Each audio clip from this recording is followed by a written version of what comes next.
লক্ষ্মীপুরের রায়পুরে কিশোর চক্রের হামলায় আহত মসজিদ কমিটির সভাপতি চিকিৎসাধীন অবস্থায় মারা গেছে। বান্ডেল থাকলে প্রতি সেনমানিতে টাকা বাঁচবে।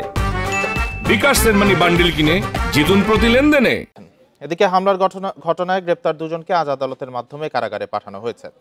পুলিশ জানায় রায়পুরার দক্ষিণ চর আবাবিলে মসজিদের আশেপাশে জুয়ার আসর ও মাদক সেবনের প্রতিবাদ করায় ৩ এপ্রিল জাহাঙ্গীর আলমের উপর হামলা চালায় কিশোর চক্রের সদস্যরা।